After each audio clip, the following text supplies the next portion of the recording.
Hello guys, please subscribe to our channel and if you like our video please hit the like button.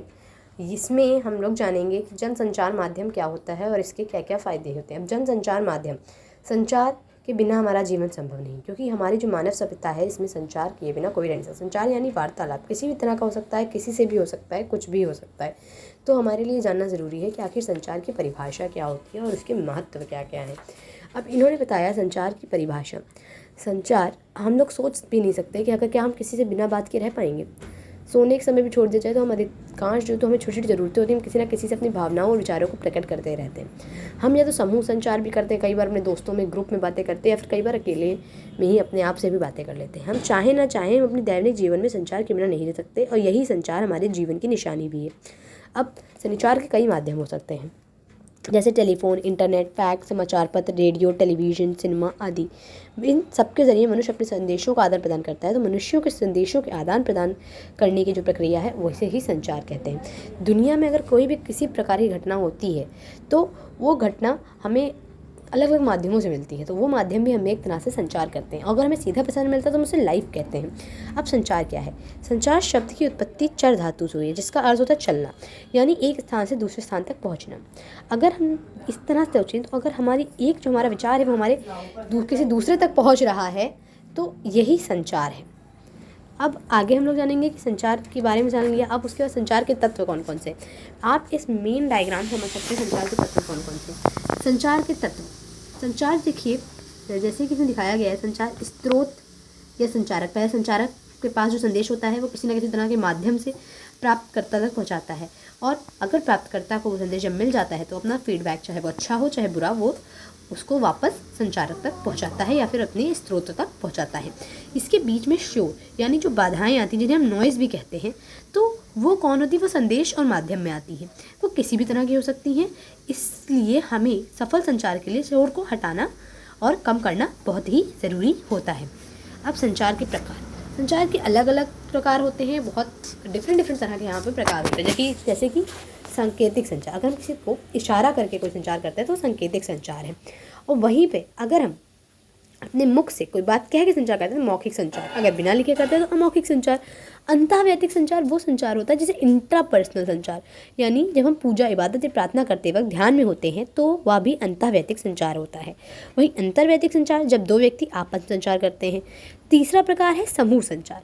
समूह संचार में मतलब होता है कि जब हम एक बड़े समूह से इकलौता बात कर रहे हो तब उसे समूह संचार कहते हैं। जनसंचार यानी मास कम्युनिकेशन, हम मीडिया के जरिए बहुत सारे लोगों से एक साथ बात कर रहे हो तो वो जनसंचार कहलाता है। जनसंचार की विशेषताएं क्या होती है? इसमें फीडबैक तुरंत प्राप्त नहीं होता और इसका दायरा भी बहुत बड़ा होता है। बहुत सारे लोगों से हम एक साथ बात करते हैं और इनका गठन जो होता है वो पंचमेल से होता है। जैसे कि अमीर वर्ग से भी हो सकता है, गरीब वर्ग से भी हो सकता है, शहर भी हो सकता है, ग्रामीण भी हो सकता है, पुरुष से भी हो सकता है, महिला से भी हो सकता है, युवा से भी हो सकता है, वृद्ध भी हो सकता है, टीवी के जरिए हो सकता है, न्यूज़पेपर के जरिए भी हो सकता है। मतलब अलग अलग तरह से हमारा जनसंचार होती है, उनकी कई विशेषताएं होती हैं।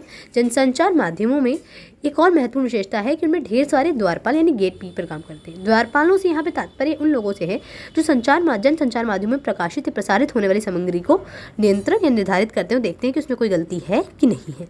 अब समाचार पत्र में संपादक, जैसे समाचार पत्र में संपादक होता है वैसे ही जनसंचार माध्यमों में द्वारपाल का काम होता है।